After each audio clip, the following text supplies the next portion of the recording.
ललित जी, ऐसा क्या कारण है कि जो आप एकदम से राजनीति में अपना कदम रखने जा रहे हैं? पिछले 11 सालों के अंदर कोई भी मुद्दा मुझे तो नहीं लगता कि यहाँ पे कोई खत्म हो गया, कोई समस्या खत्म हो गई हो। हम देखते हैं कि राजनीति के अंदर या तो पावर के लिए आते हैं, या पैसा के लिए आते हैं, या शोहरत के लिए आते हैं। कहीं ना कहीं आप भी तो इसी चीज के लिए नहीं आ रहे। एमसी के पास इसके क्या पावर, कोई इसके लिए कोई लंबी चौड़ी पावर हो जाती है क्या? उसको कोई लंबे चौड़े सलाम ठोक के जाएंगे?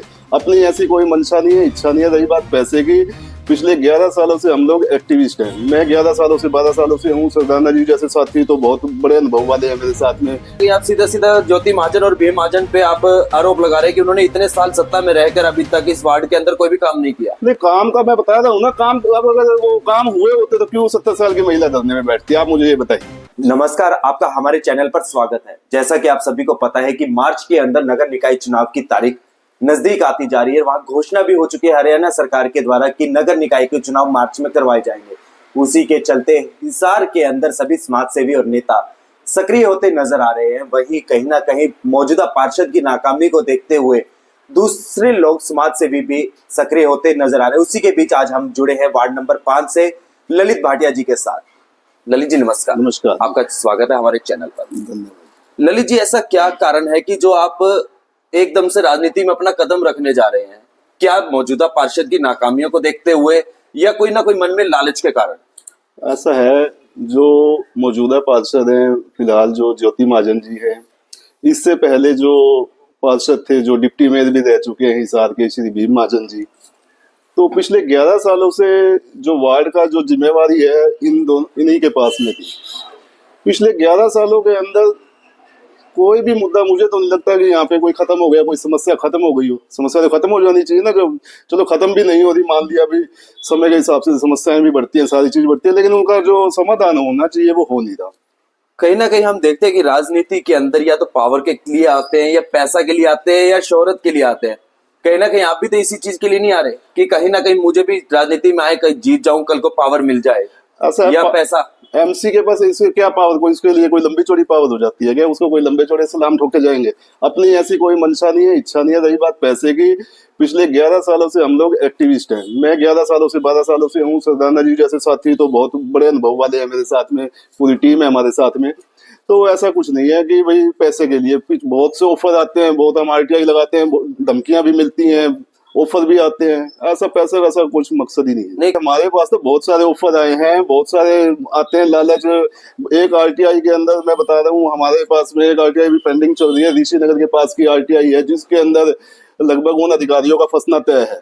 तो ऐसा नहीं है, पिछले 1.5 साल से आरटीआई पेंडिंग चल रही है। उसकी first appeal, second appeal Chandigarh में मैं उसकी हियरिंग करके आया हूँ। ऐसा कुछ नहीं है, ऑफर नहीं आए होंगे, बहुत ऑफर आते हैं, कोई ऐसा वो नहीं है इनको। तो क्या किसी राजनीतिक पार्टियों से भी तालमेल बन रहा है कि कहीं राजनीतिक पार्टी से साथ मिल जाए? राजनीतिक पार्टी से तालमेल का मतलब है कि वही जो आप सवाल कर रहे हो कि भाई किसी ना कहीं कोई सत्ता की लालच हो, या कोई और किसी प्रकार का लालच हो।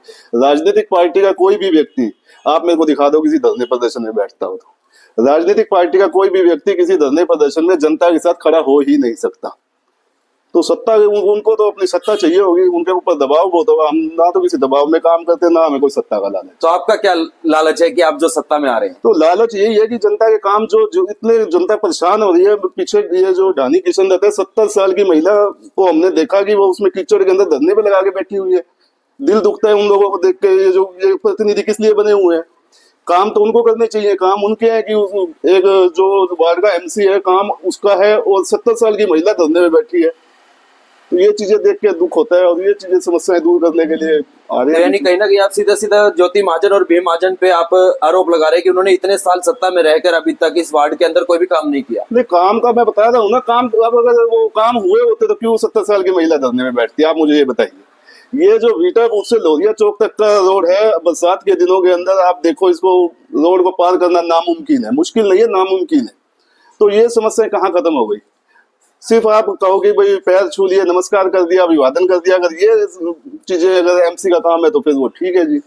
लेकिन मेरा मानना ये है कि सम्मान के साथ साथ समाधान भी हो। तो आपको क्या लगता है, आप किस तरह से इसका समाधान करवा पाएंगे? समाधान इसलिए 2 साल का मैं समय मांग रहा हूँ, ज्यादा नहीं मांग रहा। 11 सालों के लिए इन लोगों को जनता ने समय दिया। 2 साल अगर मुझे देती है जनता, 2 सालों के अंदर ये जनता की उम्मीदों में खरा नहीं उतरा तो इस्तीफा तैयार है।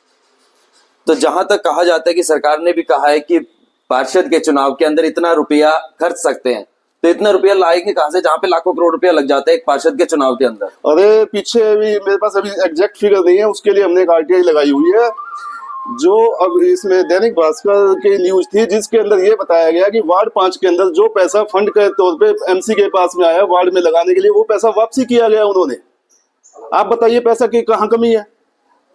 पैसे की कोई कमी नहीं है, ये नहीं है। नहीं, मैं सरकार के पैसों की बात नहीं कर रहा। सरकार ने जो एक दायरा तय किया है पार्षद के लिए कि इतना पैसा वो अपने वार्ड में कर सकते हैं चुनाव प्रसार के दौरान, अरे तो उसमें आप पैसा कहाँ से लाएंगे? पैसे की कोई टेंशन ही नहीं है जी, उसमें हमने पैसा खर्च करना ही नहीं। हमने जनता से बिना एमसी बने काम किए हुए हैं। देखो जी, मेरे पास आज गिनवाने के लिए बहुत से काम है कि मैंने ये काम किए हुए हैं।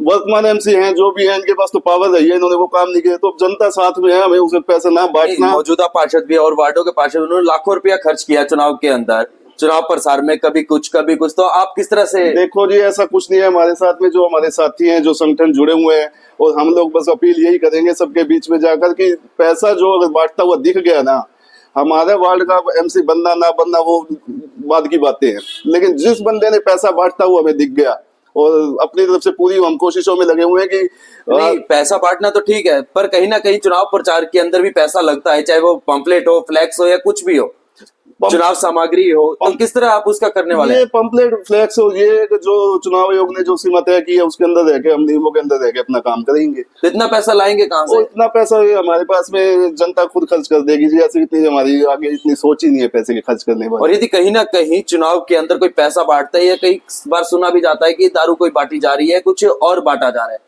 तो उसके ऊपर आप कैसे रोकथाम लगाएंगे? उसके लिए यही बात तो कर रहा हूँ ना, हम लोग जो हमारे साथ में संगठन जुड़े हुए, मदद संस्था से संजीव भोजराज जी हैं, जवाब दो हिसाब दो से राजीव सरदाना जी हैं, और नफरत के खिलाफ जंग से प्रशांत शर्मा और उनकी पूरी टीम है। उसके अलावा और मनोज करवासरा जैसे हमारे साथ में एक्टिविस्ट जुड़े हुए हैं। तो हम लोगों ने आपस की मीटिंग में यही तय किया कि हम लोग अपने साथियों को बीच में भेजेंगे, जो लोग पैसा बांट रहे होंगे उन लोगों के खिलाफ तो कार्रवाई पक्की है ही है। तो कहीं ना कहीं अभी किसी राजनीतिक पार्टी से भी कोई ऑफर आया कि हमारी तरफ से इलेक्शन लड़ा जाए? नहीं, अभी तक मेरे पास किसी पार्टी से फिलहाल कोई ऐसा ऑफर भी नहीं आया, और अपने इसमें इरादे भी साफ है कि हमने कोई ऐसा किसी पार्टी, यदि कोई ऑफर आता है किसी राजनीतिक पार्टी का, तो क्या राजनीतिक पार्टी के साथ जाना चाहेंगे, या फिर भी निर्दलीय? राजनीतिक पार्टी के साथ जाने का सवाल ही पैदा नहीं होता। निर्दलीय ये इलेक्शन लड़ने का मन बनाया हुआ है जी पूरी तरह से। तो आपको क्या लगता है किस तरह से यहाँ की जनता आपका साथ देगी? जनता अभी भी साथ में है। अब मैं आपको बताऊं, पीछे ये बाराकवाड़ा पुलिस चौकी का मामला बता रहा हूँ। यहाँ पे एक गलत तरीके से चालान काटे जा रहे थे, गलियों में छुप छुप के जो पुलिस वाले खड़े हो रहे थे, तो वो आते जाते हुए को गलत तरीके से चालान काट रहे थे, तो उनके खिलाफ आवाज उठाई थी। 19 दिन धरने पे, रात दिन सर्दियों के बीच में मेरे साथ में मेरा मोहल्लावासी बैठे हुए थे। तो मोहल्लावासियों को पता है कि ये लड़का पीछे हटने वाला नहीं है। तो वार्ड 5 तो बहुत बड़ा है, क्या इधर के एरिया से ही सिर्फ जीत निश्चित होगी? ये बात आपकी ठीक है, वार्ड 5 बहुत बड़ा है। हम अपनी बात को आगे अपने और साथियों के साथ में उन सभी के तक पहुंचाएंगे। तो किन किन मुद्दों को लेकर उनके बीच में आप जाने वाले? मुद्दे देखिए, मैं अब अगर इस जगह पे बैठा हूँ तो यहाँ का मुद्दा ये है कि साफ सफाई का तो मुद्दा देखो सारे हिसार का है ही है। कूड़े का, साफ सफाई का मुद्दा सारे हिसार का है।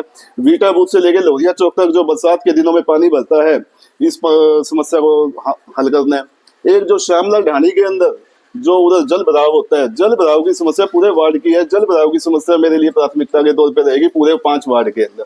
ये कोई यहीं की नहीं, पूरे 5 वार्ड के अंदर जल भराव की समस्या को खत्म करने का। तो कहीं ना कहीं देखा जाए तो इस वार्ड के आसपास के एरिया में नशे का भी बहुत ज्यादा प्रकोप बना हुआ है, तो उसके ऊपर आप कैसे रोक लगाने वाले कि नशा ना बिके यहाँ पे? देखिए, नशा ना बिके इसके लिए तो कोई ये नहीं है कि मैं एमसी बनूं या ना बनूं। इसके लिए तो हम बहुत से पहले से काम करते आए हैं इन चीजों के ऊपर। जहां हमें ये चीजें गलत होती दिखती हैं, हम अपनी तरफ से पूरी शिकायतें देते हैं। पुलिस विभाग में हमारी बहुत सी शिकायतें चल रही हैं इस बारे में।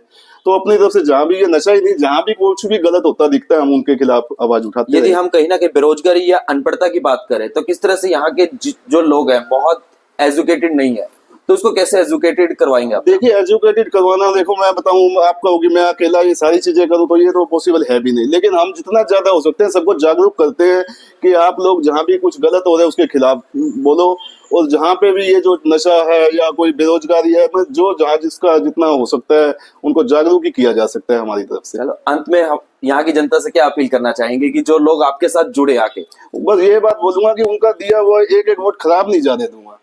चुनाव के नतीजे कुछ भी हो, मैं जीतूं हारूं या कोई भी नतीजा कुछ भी हो, मैं नहीं कह रहा कि मैं तो एक तरफा जीत गया। मैं कोई ना तो पॉलिटिशियन हूँ ना मैं किसी पार्टी से हूँ, लेकिन मैं ये बता रहा हूँ कि इनका दिया हुआ एक एक वोट खराब नहीं जाने दूंगा। इनके साथ हर जगह पे हर मौके पे उपलब्ध रहूंगा। ये थे हमारे साथ ललित भाटिया जी, जो कह रहे हैं कि मौजूदा पार्षद पिछले कई वर्षों से यहाँ पर पार्षद है। पहले भीम महाजन जी थे, उसके बाद उनकी मिसेज ज्योति महाजन जी है। कहीं ना कहीं उनकी नाकामियां यहाँ पर काम में दिखती नजर आ रही है, जिसको चलते आज उन नाकामियों को दूर करने के लिए ललित भाटिया जी मैदान में उतरे हैं। और इनका साफ कहना है कि निर्दलीय ही इलेक्शन लड़ूंगा, चाहे कितनी राजनीति पार्टियां आ जाए मेरे ऊपर साथ देने के लिए, कुछ भी हो, फिर भी मैं निर्दलीय ही रहने वाला हूं और निर्दलीय लड़कर ही इस वार्ड का सुधार करने वाला हूं। तो हमारे साथ बने रहिए और देखते रहिए आपका अपना चैनल।